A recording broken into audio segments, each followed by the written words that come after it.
বসন্তের শেষ সমীকরণ তখনও চারপাশে বাতাসে একটুখানি স্নিগ্ধতা বিলিয়ে যাচ্ছিল, কিন্তু রাহেলার জীবনে আকাশে তখন কালবৈশাখীর ঘন মেঘ।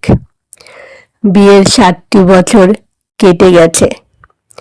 যে উঠোনটাকে সে নিজের বুকের সমস্ত মায়া দিয়ে আগলে রেখেছিল, যে ঘরের প্রতিটি কোণ তার হাতের ছোঁয়ায় প্রাণ পেয়েছিল,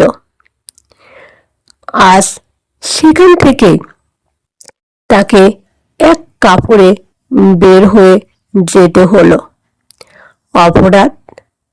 সে মা হতে পারেনি।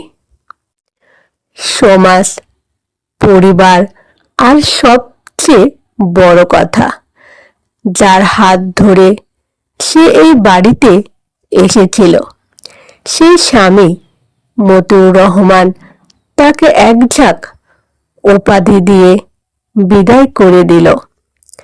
রাহেলা যখন ভাঙা ভাঙা পায়ে গ্রামের মেঠো পথ ধরে বাপের বাড়ির দিকে হাঁটছিল, তখন তার চোখের জল শুকিয়ে কাঠ হয়ে গেছে। বুক চিরে কোনো কান্না আসছিল না, আসছিল এক তীব্র শূন্যতা। মতিউরের শেষ কথাগুলো তার কানে তীরের মতো বিঁধছিল। যে নারী বংশের বাতি জ্বালাতে পারে না, তার এ ঘরে কোনো স্থান নেই। বিদায় হও রাহেলা। রাহেলা কোনো প্রতিবাদ করেনি, মিনতি করেনি, পায়ে ধরে কাঁদেনি, কারণ সে জানত যেখানে ভালোবাসা আর সম্মান মরে গেছে, সেখানে অধিকার ভিক্ষা করা অর্থহীন। বাড়ি থেকে বের করে দেওয়ার ঠিক 1 সপ্তাহের মাথায় গ্রামের ঢোল পিটিয়ে খবর রটে গেল, মতিউর আবার বিয়ে করেছে। পাশের গ্রামের এক অল্প বয়সী ডাগর চোখের মেয়েকে ঘরে তুলছে সে। বিয়ের সানাইয়ের শব্দ যখন রাহেলার বাপের বাড়ির দাওয়াতহীন বাতাসে ভেসে আসছিল, তখন রাহেলা ঘরের কোণে বসে শুধু একটা দীর্ঘশ্বাস ফেলেছিল। 7 বছরের সংসার, এত স্মৃতি, এত সুখ দুঃখের ভাগাভাগি, সবকিছু মাত্র 7টা দিনে ধুলোয় মিশে গেল। মতিউরের বুকে কি একবারের জন্য রাহেলার জন্য কোনো টান জাগেনি? 1 সপ্তাহের মধ্যে কিভাবে একজন মানুষ অন্য একজনকে তার জায়গায় বসিয়ে দিতে পারে? এই প্রশ্নগুলোর উত্তর রাহেলা খুঁজে পায়নি। তবে সে একটা জিনিস বুঝতে পেরেছিল, পুরুষের ভালোবাসা কতখানি ভঙ্গুর আর স্বার্থপর হতে পারে। নতুন বউ নিয়ে মতিউর সুখের সাগরে ভাসতে লাগলো, আর দ্বিতীয় স্ত্রী কলি দেখতে যেমন সুন্দরী তেমনি চটপটে। মতিউর যেন হাতে চাঁদ পেয়েছিল। গ্রামের মানুষ রাহেলাকে নিয়ে কানাঘুষা করত। আহারে রাহেলা, কপালটাই পোড়া। মেয়ে মানুষের আসল সার্থকতা তো মা হওয়াতে। ও সেটা পারল না, তাই তো কপাল ভাঙল। রাহেলা এসব কথা শুনত, কিন্তু কোনো উত্তর দিত না। সে নিজেকে গুটিয়ে নিয়েছিল। বাপের বাড়িতে সে বোঝা হতে চায়নি, তাই সেলাইয়ের কাজ শুরু করলো। দিনরাত সুই সুতো দিয়ে কাপড়ের বুকে নকশা আঁকতে আর নিজের জীবনের ভাঙা টুকরো গুলোকে জোড়ালা দেওয়ার চেষ্টা করত। দিন যায়, মাস যায়, দেখতে দেখতে 3 বছর কেটে গেল। মতিউরের ঘরে তখনও কোনো সন্তানের কান্নার আওয়াজ শোনা গেল না। যে বংশের বাতির জন্য মতিউর রাহেলাকে তাড়িয়েছিল, সেই বাতি জ্বালা তো দূরের কথা, কলির মেজাজ আর বিলাসিতায় মতিউরের সংসার ছারখার হওয়ার উপক্রম হলো। কলি সংসারে মন দিত না, বাপের বাড়ির দেমাক দেখাতো আর মতিউরকে কথায় কথায় ছোট করত। মতিউর মনে মনে হয়তো রাহেলার শান্ত স্বভাব, তার সেবা আর ধৈর্যের কথা ভাবত, কিন্তু মুখে প্রকাশ করার উপায় ছিল না। অহংকার তাকে অন্ধ করে রেখেছিল। এরই মধ্যে একদিন হঠাৎ করে পুরো গ্রামে শোরগোল পড়ে গেল। খবর এলো মতিউরের দ্বিতীয় স্ত্রী কলি এক জটিল রোগে আক্রান্ত হয়ে হঠাৎ করে মারা গেছে। বিছানায় পড়া মাত্র কয়েকদিনের মধ্যে তার প্রাণ পাখি উড়ে গেল। মতিউরের মাথায় যেন আকাশ ভেঙে পড়ল। সে আবার একা হয়ে গেল।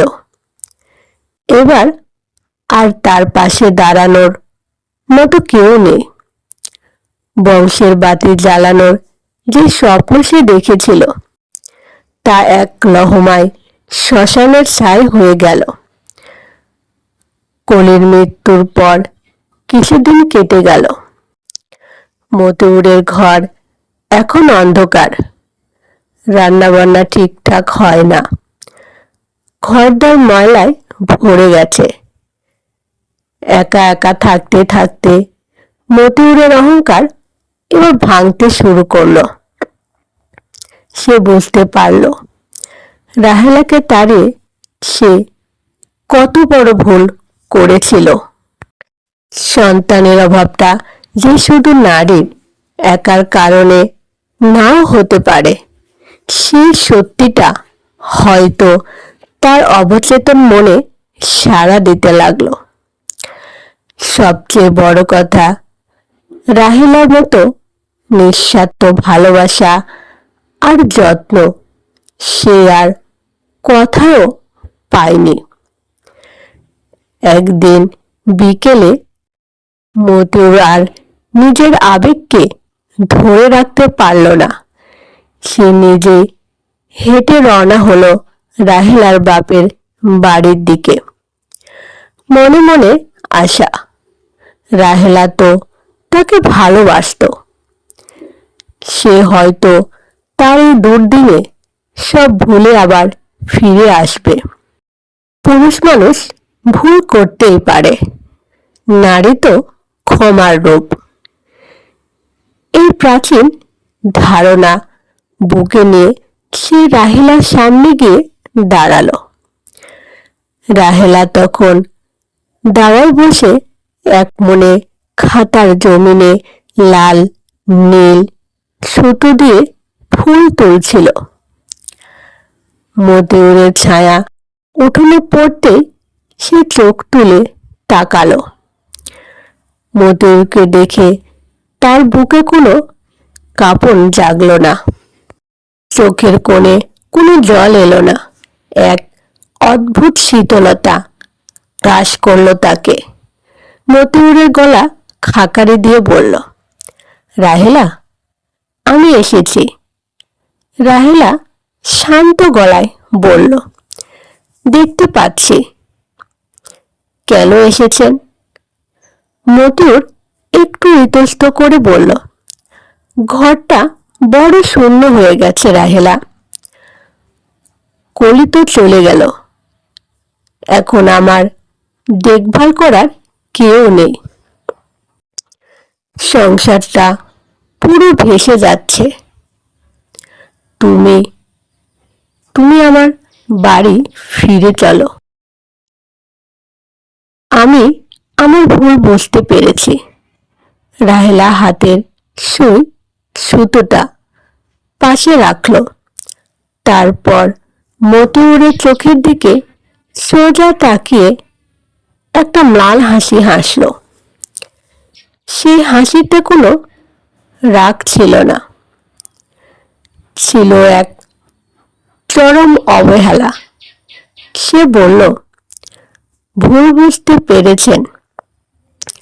যখন আমাকে এক কাপড়ে বাড়ি থেকে বের করে দিয়েছিলেন, যখন এক সপ্তাহের মধ্যে নতুন বউ ঘরে তুলেছিলেন, তখন ভুলটা কথাই ছিল। তখন তো আমি আপনার কাছে একটা আবর্জনা ছিলাম। মতিউর আমতা আমতা করে বলল, মানুষ তো ভুল করে, আমাকে ক্ষমা করে দাও।